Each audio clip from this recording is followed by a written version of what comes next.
What's going on, everyone? I'm just a typical, average American here today to react and learn about how Europe could completely screw over the United States. So, apparently, we might find out, that when you push and you push and you threaten other countries, just like how Donald Trump has been doing recently, that there are going to be major consequences. And I mean, there already have been. Like, there have been untold amounts of damage to America's reputation, for one thing. Unbelievable, maybe irreversible damage to our global reputation. And that has had a very real world effect in the sense that tourism is way, way down here in the US, which is already hurting us.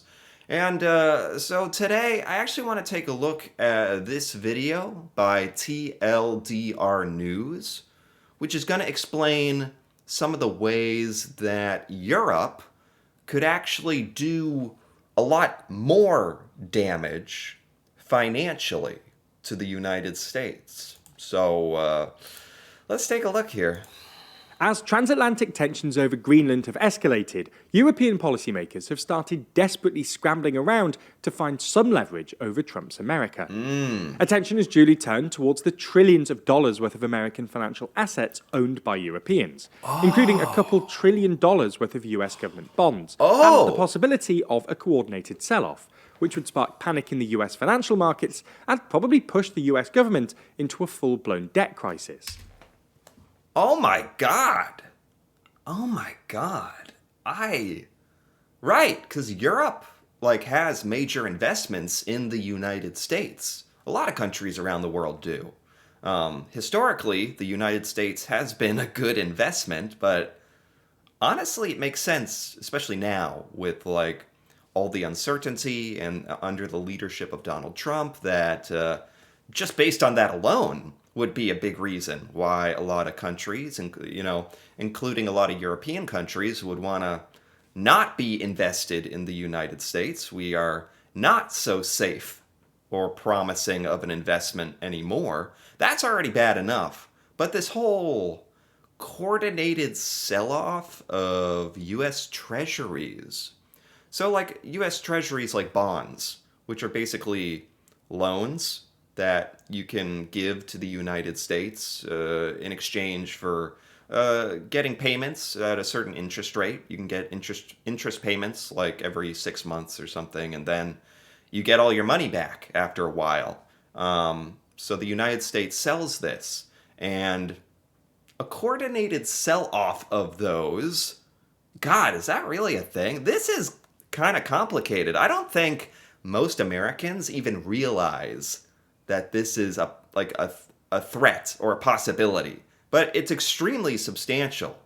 If Europe sold off a bunch of U.S. treasuries and bonds, that would make the price of them plummet, for one thing, because there'd be so many sellers, which would make interest rates probably skyrocket, which would be horrible for the U.S. economy.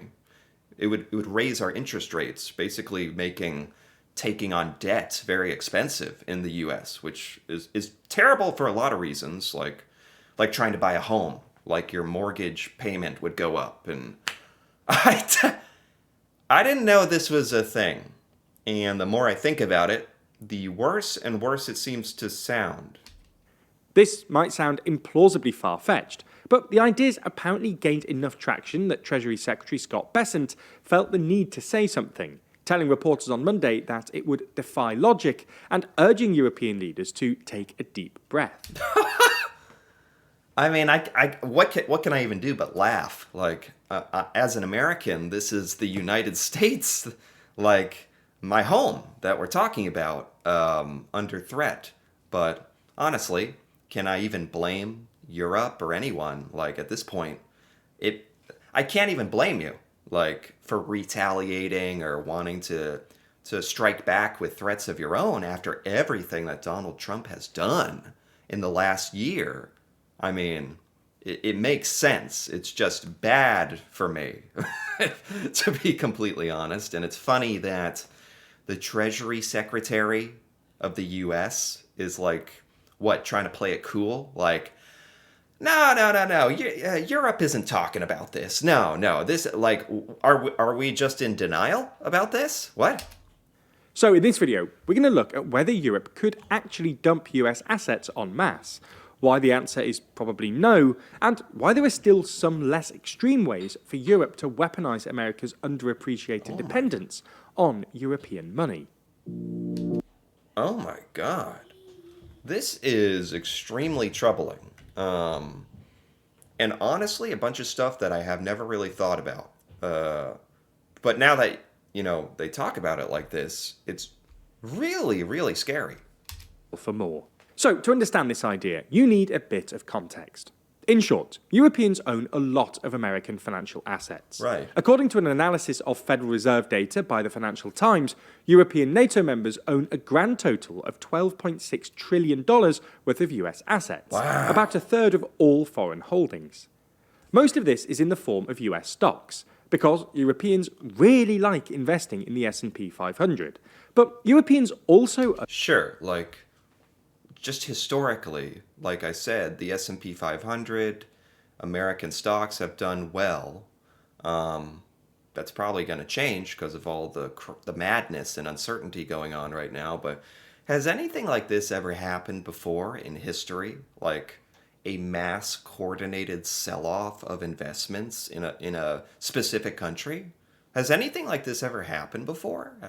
own about $2.8 trillion worth of US government bonds, or about 10% of the entire market. Wow. For context, bonds are financial instruments that governments use to borrow money. They basically say, we'll sell you this bond for a lump of cash up front, and then pay you a little bit of interest every year until the bond matures, at which point we'll pay back the lump of money, otherwise known as the bond's face value. US government bonds are generally known as treasuries because they're issued by the US Treasury. Importantly, however, the effective annual interest rate, or yield, on a bond can change if markets decide they don't want to pay the face value. Exactly. For instance, imagine a bond with a face value of $1,000 offering an interest rate of 5%.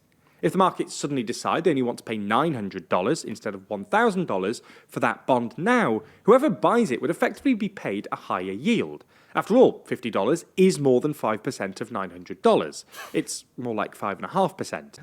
Okay, this is all a bit sort of complicated and mathy, but yeah, basically I think what they're saying is when you have like a coordinated sell-off of these US bonds, you have a ton of people selling the same thing all at once, which generates a huge supply of sellers, which means it's going to make the price go down because there might not be enough demand to meet all that selling.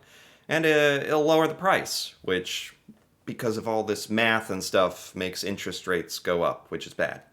And after 10 years, this new bondholder would also get an additional $100 because the US would pay back the full $1,000 face value, but this new bondholder only bought the bond for $900. This means the effective yield would actually be over 6%. Anyway, the suggestion here is that Europeans could suddenly sell off all their treasuries en masse. This would massively push down the price of treasuries, thus pushing up the effective yield. Yeah. This would be terrible news for the US government, given its debt burden already looks pretty unsustainable. And it would be bad for the US government and really bad for just US citizens, too. America's debt-to-GDP ratio currently sits at about 120% of GDP. It's running an annual deficit of about 6% of GDP, and yields are already elevated by historical standards. Oh my God. The yield on a 10-year treasury, for instance, currently sits at about 4.3%. I feel like this needs to be something that we take more seriously, and I have a feeling that Donald Trump hasn't taken this into account at all. Like he said, I don't know how realistic this scenario actually is, but just the idea that this strategy even exists is Interesting if you're European, I'm sure. If you're American, it's troubling, for sure. Increase in yields, which would both make it more expensive to issue new debt and service existing debt, could genuinely push the US into an acute fiscal crisis. So, could this actually happen?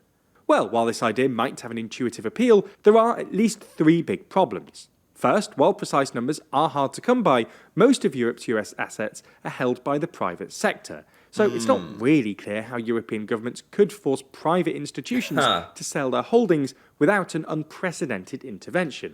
Seriously, this would be unprecedented, but to be honest, we've kind of gone into unprecedented times, haven't we?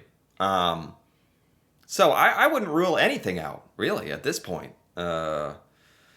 So basically, it would mean that a lot of different private institutions in Europe, like everyone in Europe would just have to agree together to sell all this stuff to screw over the US.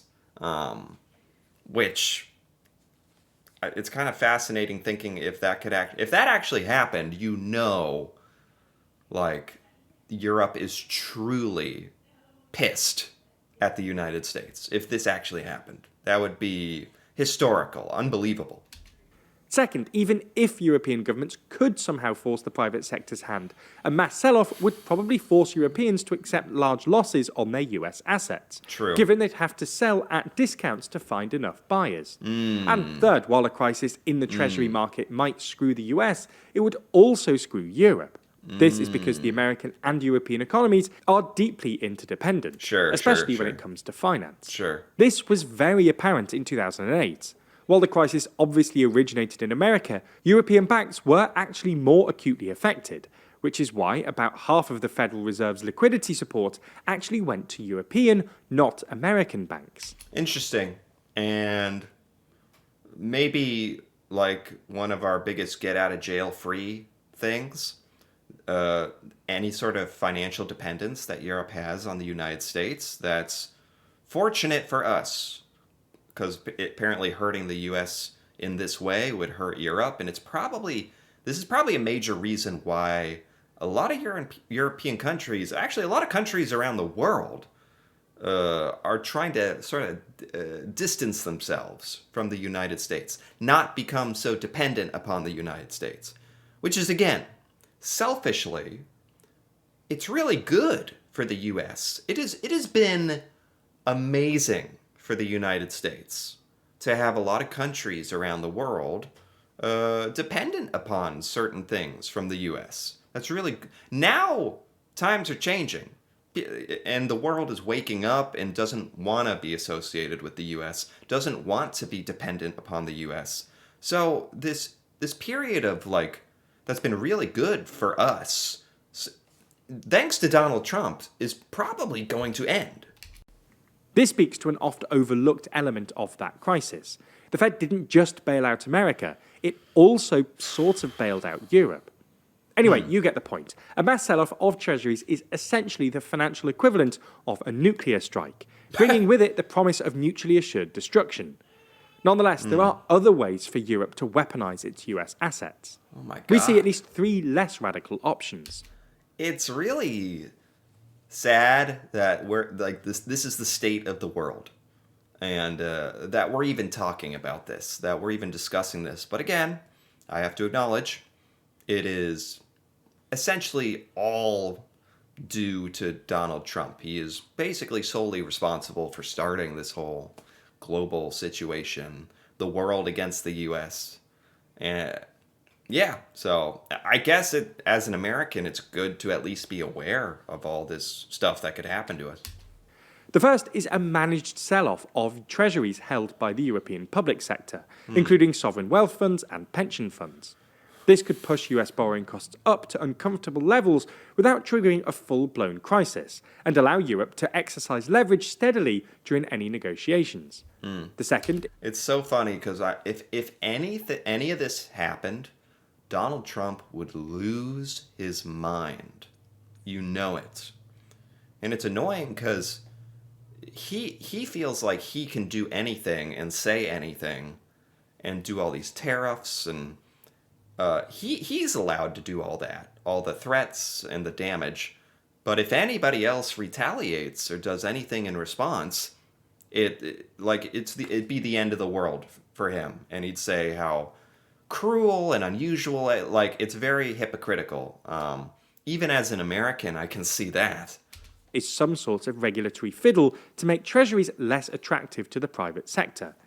We don't want to get too nerdy here, but the most obvious move would be for the European Central Bank to assign what's known as a risk weight to treasuries. Oh. This would basically make treasuries less attractive to banks, which are legally required to hold a certain amount of risk-free assets. Oh. The third is a So literally Europe would start discouraging institutions from buying U.S. treasuries. Like, again, it feels like the U.S. just assumes life is going to continue as it has, that everybody is just going to continue investing in the U.S., continue doing business with the U.S., and that is by no means a guarantee anymore. regulatory fiddle to make American stocks less attractive. Europeans love buying American stocks, and for good reason. The main American stock index, the S&P 500, has performed remarkably well over the past few decades. However, European governments could tempt European money away from US stocks into European ones by offering, say, preferential tax treatment for investors who invest in Europe. Oh, wow. This might sound a bit heavy-handed, but it's an idea that European politicians are becoming increasingly interested in. Really? In the UK, Really? This is all stuff that you guys are actually talking about. Apparently. I didn't know that. I think a lot of Americans don't realize this. And all of these things have in common that Europe is going to decrease its investment in the US, and yeah, all I can say, it's definitely like the gravy train is probably coming to an end for the US. for instance, Chancellor Rachel Reeves was apparently considering something called a Brit ISA, which would have offered tax perks to Brits who invested in UK stocks.